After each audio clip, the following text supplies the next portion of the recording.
Hi everyone, it's Vanessa and Julie from IELTS Prep, and we're here today with episode 3 of Chit-Chat. How are you, Julie? I'm great, thank you, Vanessa. How are you today? Yeah, I'm very well, thanks. I'm very well. Have you done anything interesting this morning? No, it's been raining heavily here. Oh. So I didn't even want to get out of bed this morning. It was so cozy. And during the night there was lightning and thunder and it was really noisy. So Okay. it feels like a winter day. Okay. Yeah, it's quite grey here in Cairo today.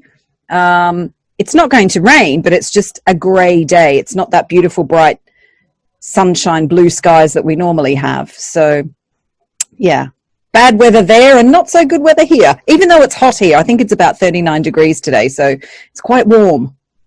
All right, so a couple of the topics in IELTS Speaking Part 1 that we're going to discuss today. We're going to talk about laughing and about the voice. So let's start off with laughing. Do you laugh every day? Yeah, I laugh a lot. I laugh all of the time. It's like, I think it's so healthy and it's so much better in life if you can laugh your way through it. Oh, absolutely. I can't imagine you or I not laughing, just especially when we're together. I can't imagine it. I know.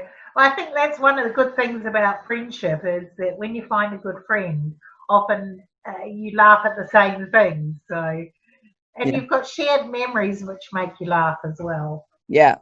And do you laugh more now as an adult compared to when you were a child? No, I've always laughed exactly the same, I'm sure.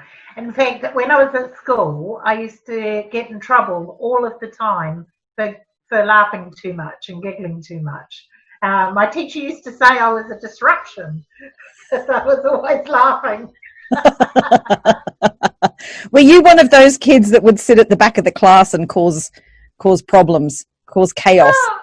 No, I don't know about chaos. I never used to cause problems, but I did used to talk a lot in class and always liked to giggle. And I've always had a problem is once I start to giggle, I find it really hard to stop. Do you find in situations where you shouldn't laugh that you do actually laugh? So if something's really serious or maybe somebody's getting in trouble and you just can't help yourself, but you have to laugh because it's an uncomfortable situation. Well, you're going to hate me for bringing this up. Oh. But, you know, sometimes exactly that, where you shouldn't be laughing, but you can't help yourself. I know what you're going to say. One time, just for the sake of our viewers, Vanessa and I have been on a few holidays together, and one time we went to Turkey, and Vanessa tripped over something in the street, and instead of just falling, she did this run to try and stabilize herself, and it was the funniest thing I've ever seen. And I should have been worried about my friend falling over and hurting herself, but I just couldn't stop laughing. It was like something out of a comedy movie. It was hilarious. But I'm sorry, Vanessa. I'm a very bad friend. It's all right because I can get you at your misfortune. No, but I can get you back because I remember laughing at you when you fell over in the street in the gutter in Las Vegas. Never mind the fact I could have been run over because I fell off the curb. That was very funny. So yes, you and I, we do laugh at each other's misfortunes. Not when it's serious, but that situation in Istanbul, that was hysterical. I was like a bowling ball. I just couldn't stop, and there was a group of people standing in front of a bank. And I was heading straight for these people. I could not stop. And my body was like that. I was vertical, like 90 degrees, my whole upper body. And I just kept running and running and running. I just couldn't stop. And then just before I reached those people, bang, I went down on the ground and I fell. But thankfully, I think that the fall could have been a lot worse. I think all that running slowed you down. It's great. And do you know what? I think if you can laugh at yourself, then it's a good thing. Because we all do things from time to time that are really stupid. And, you've got to be able to laugh at yourself, don't you? Oh, absolutely. I mean, I laugh at myself all the time. I'm constantly laughing at the silly things that I say and silly things that I do. So apart from just now, we've spoken about a funny situation that happened and we laughed. But prior to that conversation, when was the last time and what did you laugh about?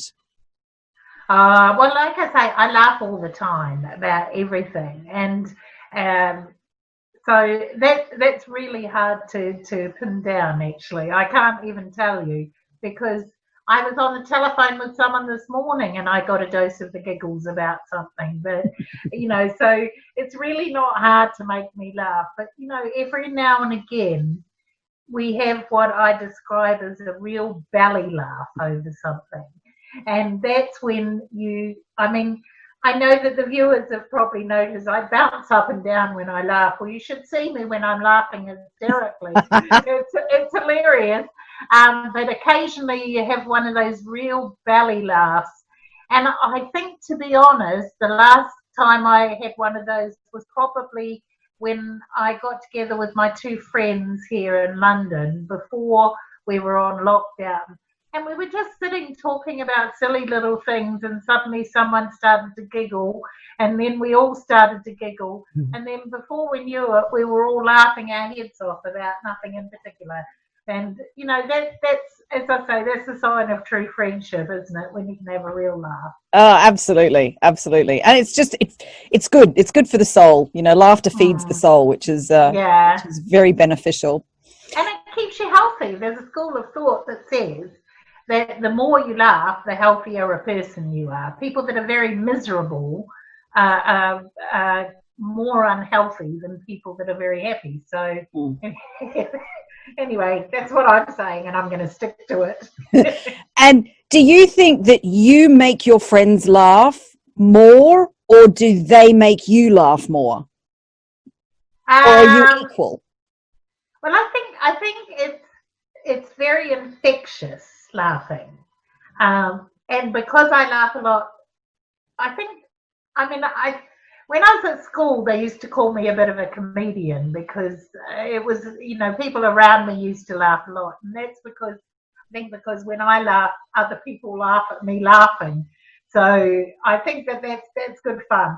I don't know. I think there are certain people that make me laugh more than I make them laugh. So it just depends on the person and who they are. Yeah. But no, I'm very happy, and I think it is infectious. So it's always good.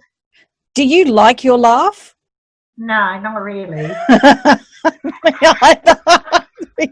Okay, so we've been talking about laughing, but what about your voice in general? Not your singing voice, but just your normal talking voice. Do you like the sound? We're not talking about my singing voice, because I think that's terrible. Not particularly, no. I think I sound a bit high pitched and whiny sometimes.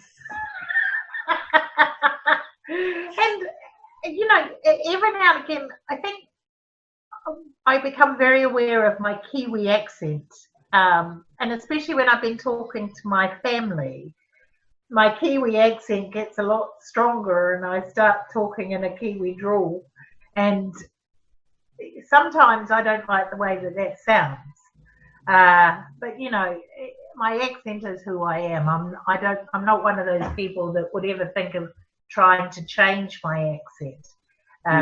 So I don't know. I don't suppose we ever really think about our voices, but I must admit, when I listen to these videos, if I watch them back, and I think, "Ooh, is that me talking? That doesn't sound like me." Vanessa's put someone else's voice over me.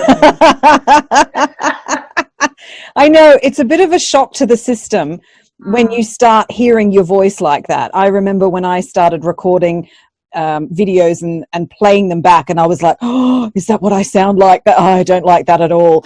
And it's something that I encourage my students to do in order to practice their speaking. So to record themselves, play it back, listen for the mistakes, listen for how they're speaking. And I have to also warn them that it is uncomfortable to begin with, but the more you do it, the easier it becomes. And what about when you were a child? Do you think that your voice has changed since you were a kid? Well, I think it's changed a lot since I've lived in the UK. I think definitely my accent has mellowed quite a lot since I've lived in the UK. Well, I think so anyway. But then my friends still tease me sometimes about certain words, like yes. When I say yes, it's like if I say yes, they go, yes. And then if I listen back, then I think, oh, I do say like yes. Say fish. Say fish for me in a New Zealand accent. Fish. Again? Fish. Fish. Yeah, it's a bit like a fish. Yeah. Instead of yeah. Fish. Yeah. Well, I know you and I are from countries that are quite close, but the accents are quite different in some ways. Yeah. The vowel sounds are a bit different. But I think my voice in general, I don't think it's actually changed all that much over the years. So just my accent has changed a little bit. Got a little bit of English in there, a little bit of London, and still quite a lot of Kiwi though. Yeah. Well, I've become very aware of the words that, especially here in the UK, that people find difficult to understand when I'm talking, and it's words like pen. You know, pen that you write with sounds like pin that you put a pin in your hat or a pin in your scarf.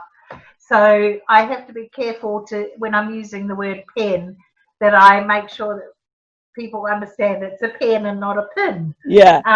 So the E's and the I's sometimes get round the wrong way, but I don't find it quite so much, which makes me think my accent has mellowed a little bit. Yeah. But you never really like hearing yourself speak, do you? It's like you don't like seeing yourself on video. I know. Does your voice sound like anybody else's in your family, or is your voice completely different? No, it's not different.